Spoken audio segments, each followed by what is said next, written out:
আমার কথা বলতেও কষ্ট হচ্ছে, শ্বাসকষ্ট হচ্ছে। এই মুহূর্তে আমি রয়েছি পাহাড়ের যে সমতল, অর্থাৎ পাহাড় দিয়ে যে গাড়ি চলে সেই রাস্তা থেকে প্রায় 750 মিটার উঁচুতে। ম্যাগি ম্যাগি লিজিয়ে। উফ, অনেক গরম। লামাহাটার লেক পর্বের যে ভিডিও, সেই ভিডিওতে স্বাগত জানাচ্ছি। দার্জিলিং এর অপার প্রাকৃতিক সৌন্দর্যের মাঝে অবস্থিত এই লামাহাটা লেক একটি মনোমুগ্ধকর গন্তব্য।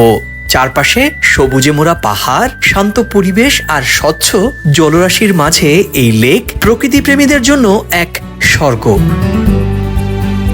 এখানকার ইকো পার্ক আর উঁচু পাহাড়ের মাঝে বসে লেকের প্রাকৃতিক সৌন্দর্য উপভোগ করতে পারবেন আপনিও। চলুন আবিষ্কার করি লামাহাটার এই অনবদ্য লেকের সৌন্দর্য। প্রিয় দর্শক, আমরা এখন এসে গেছি লামাহাটায়। এই লামাহাটা জুড়ে যে পাইন গাছগুলো রয়েছে এগুলো অসাধারণ সুন্দর। আমরা এবার এগোতে শুরু করি। আমরা এবার লামাহাটায় পাইনের জঙ্গলে ঘুরবো। দারুণ জায়গা, দারুণ জায়গা। আমরা একটু সামনের ফ্রন্ট ক্যামেরা নিচ্ছি। আমরা এবার একটু উঁচুতে উঠবার চেষ্টা করছি। আমরা এখন লামাহাটা লেকের দিকে যাচ্ছি। লেক এখান থেকে 750 মিটার, বেশ অনেকটা উঁচু, কিন্তু তারপর যেতে হবে নির্দিষ্ট লক্ষ্যে। অনেকেই লেক দেখে ফিরছেন, তবে 2-4 জনের সঙ্গে কথা হলো আমার। তারা বলছেন যে ভীষণ সুন্দর এই লেক। লামাহাটা এলে এই লেক মিস করলে পুরো লামাহাটা ট্যুরটাই মিস হয়ে যাবে। তবে উঁচু পাহাড়ি, এই পাহাড়ি পথ যাদের পায়ে বা কোমরে ব্যথা বা যাদের একটু মৃদু শ্বাসকষ্ট আছে তাদের ক্ষেত্রে কিন্তু এটা যথেষ্ট কষ্টকর। তবে এটা তো ঠিকই যে আপনি প্রকৃতির কাছে গিয়ে প্রকৃতির অনাবিল আনন্দ উপভোগ করতে গেলে আপনাকে কিছুটা পরিশ্রম করতে হবে। যেমন এই যে লামাহাটায় আমরা এসেছি। লামাহাটা এখান থেকে একটি লেকে যাব। এই লেকটি যথেষ্ট প্রায় এখানকার যে পাহাড়ি সমতল যে রাস্তা, সেই রাস্তা থেকেও প্রায় 1 কিলোমিটার উঁচুতে।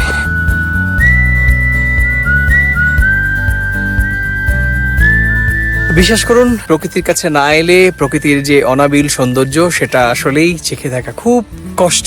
শুধু ভিডিও দেখে, কন্টেন্ট দেখে কিংবা শুধু কানে শুনে এই তৃপ্তি কখনোই অনুভব করার মতো নয়। আপনাকে প্রকৃতির সঙ্গে মিশে যেতে হবে এবং তার জন্য এরকম সরু সরু পথ বেয়ে মিটারের পর মিটার আপনাকে উপরে উঠতে হবে।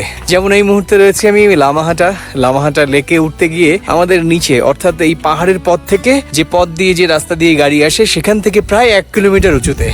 ইতিমধ্যেই আমার কথা বলতেও কষ্ট হচ্ছে, শ্বাসকষ্ট হচ্ছে প্রবল, কারণ বেশ উঁচুতে এবং একেবারেই পাহাড়ি পথ বেয়ে পাথর, কাঁটাওয়ালা গাছ, কত কিছু, সব কিছু অতিক্রম করে তারপরে আমাদের ডেস্টিনেশনে পৌঁছতে হয়। এটা কিন্তু কেউ করে দেয়নি, প্রকৃতি যেন পর্যটকদের নিজের হাতে করে বরণ করে নিচ্ছেন। এরকম ভাবে এই সরু সরু বাঁশ গাছ একদিক থেকে অন্যদিকে সুন্দর করে গেট তৈরি করে রাখা হয়েছে। কোনো মানুষ তৈরি করেনি, কিন্তু প্রকৃতি নিজেই তৈরি করেছে। কেমন দেখলেন ওইদিকে? ভালো লাগবে। একটু উঠতে হবে। কতটা উঠতে হবে? একটু অনেকটাই, এই ওপরটা। আমরা মনে হয় আমাদের নির্ধারিত গন্তব্যের কাছাকাছি জায়গায় রয়েছি, আর কয়েকশো মিটার বাকি রয়েছে। আর আপনি এরকম পাহাড়ে উঠতে উঠতে ক্লান্ত হয়ে গেলে এই যে সুন্দর বসার জায়গা রয়েছে, এখানে বসে একটু জিরিয়ে নিতে পারেন। এখনো 270 মিটার বাকি রয়েছে পথ। দেখি এই এত সরু পথ বেয়ে ওপরে উঠে 270 মিটার পর কি দেখা যায়। কি অপরূপ সুন্দর পাইন গাছ সারি সারি দাঁড়ানো। মনে হচ্ছে কোনো শিল্পী তুলি দিয়ে এঁকে সারি করে লাইন করে দাঁড় করিয়ে দিয়েছে।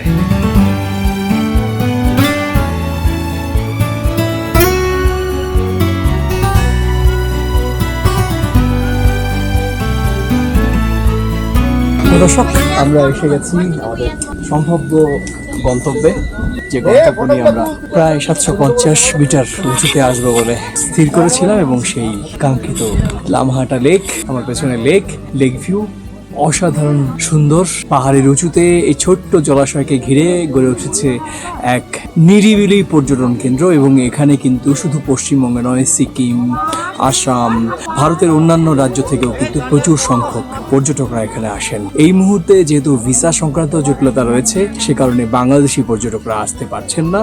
তবে এই ভিসা সংক্রান্ত জটিলতা যখন ছিল না কিংবা অচিরেই মিটে যাবে, তখন কিন্তু এই লেকে বাংলাদেশি পর্যটকদের ভিড় উপচে পড়বে। জাস্ট এখন চুপ করে আপনাদের এই ভিউ পয়েন্টটা দেখাবো, জাস্ট একটু দেখবেন।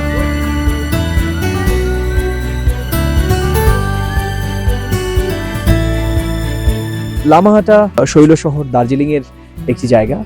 এই লামাহাটার সমতল অর্থাৎ যে রাস্তা ধরে আমরা দার্জিলিং থেকে লামাহাটা এলাম, সেখান থেকেও 750 মিটার উঁচুতে এই লামাহাটা লেক। এই লেককে ঘিরে একটা পর্যটন কেন্দ্র গড়ে উঠেছে এবং প্রচুর সংখ্যক দেশি বিদেশি পর্যটকরা আসেন এখানে। কিছু সময় তারা অবগাহন করার চেষ্টা করেন নিরিবিলি পরিবেশে।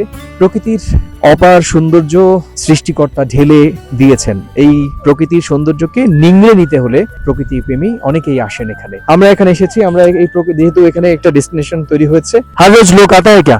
कहाँ से लोग आते हैं? कभी कभी आता है यहाँ पर। कभी कभी हाँ, कम ना ज्यादा? सीजन में थोड़ा ज्यादा आता है।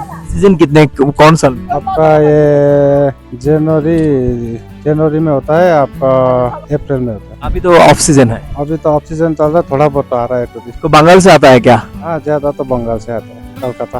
क्या क्या मिलता है यहाँ पर? मैगी, मोमो और चाय और कॉफी। आपका नाम क्या है? रमेश तमंग। তা আমি শুনলাম রমেশ তামাংজির কাছ থেকে যে এখানে এই মুহূর্তে অফ সিজন, যখন পিক সিজন থাকে তখন দর্শনার্থীদের ভিড় অনেক বেশি থাকে, কোলাহল অনেক বেশি থাকে। তবে আমি সবাইকে পরামর্শ দেব যে প্রকৃতি দেখতে গেলে কিন্তু আপনাকে অফ সিজনেই আসতে হবে, কারণ অনেক কোলাহলের মধ্যে প্রকৃতির সৌন্দর্য কোথাও মিস হয়ে যাওয়ার সম্ভাবনা থাকে। অনেকে বলছে যে 750 মিটার উপরে উঠে কি দেখছি। যদি কোনো কিছু আমরা ইজিলি পেয়ে যাই না, সেটার ভালো বুঝতে পারবো না লাইফে। যখন আমরা একটা মানে ট্র্যাক করে উঠছি, তো একটা ভালো মানে দুর্গম পথ আমরা উঠছি, সেই যে মোমেন্টগুলো আমরা নিয়ে যাচ্ছি সেটা আমাদের সারা জীবন মনে থাকবে যে না, ওই ট্রেকটা আমাদের কাছে একটা মোমেন্টের ছিল। আমরা আজকে সকালবেলা মানে আমাদের লোয়ার লামাটা হয়, ওখানেও প্রায় 3.5 কিলোমিটারের উপর একটা ট্র্যাক করেছি, তারপরে আবার এটা কন্টিনিউ করছি, এবার দার্জিলিং ঢুকবো। এগুলো enjoyment, life goes on and enjoyment. কেমন লাগছে এই লেকটা দেখে? ভালো লাগছে। অ্যাকচুয়ালি পাহাড় না বিভিন্ন রকম রূপ দেখায়। মনসুন যখন থাকে, আমরা মনসুনে কয়েকদিন আগে বিজনবাড়ি সাইডে গেছিলাম, মনসুনের পাহাড় আরো সুন্দর, সবুজ রানী বলতে পারেন, চারদিকে ফগ। এই যে এরিয়াটা দেখছেন, এটা মনসুনে পুরো ফগে ঢেকে থাকে, এটা লেপচা জগৎ, এবং এটা শীতেও সুন্দর, but monsoon is best for the mountains.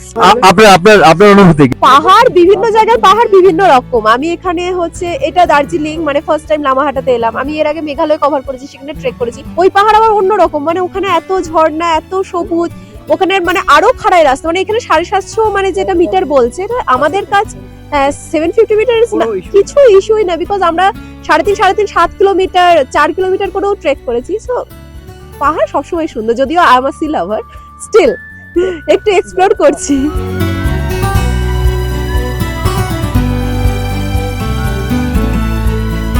বাড়িতে এই দৃশ্য দেখলে কেউ আমি নোবেল পুরস্কার দিতাম। খুব সুন্দর, অনেকক্ষণ ধরে কষ্ট করে বানাচ্ছি। কি কি দিলাম? প্রথমে ম্যাগি দিলাম, পরে জল দিলাম, পরে মশলা দিলাম।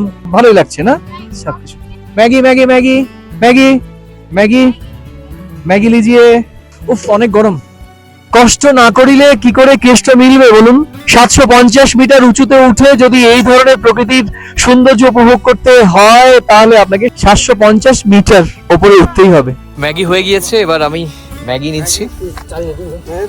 উফ, অসাধারণ। Maggi Maggi Maggi Maggi.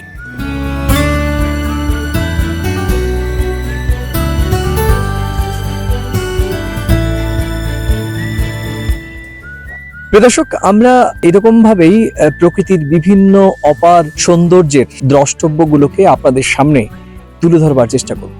আর প্রথম কলকাতার মাধ্যমে আপনারা আর কোন কোন নৈসর্গিক দৃশ্য কিংবা প্রকৃতির যে সৃষ্টি সেগুলো দেখতে চান, বা বিভিন্ন দ্রষ্টব্য যেগুলো হয়তো আপনারা জানেন, খুঁজে বের করতে চান, তাহলে অবশ্যই আমাদেরকে লিখে জানান মন্তব্যের বক্সে। তো কেমন লাগলো? নিঃসন্দেহে আমরা চেষ্টা করেছি আমাদের মতো করে।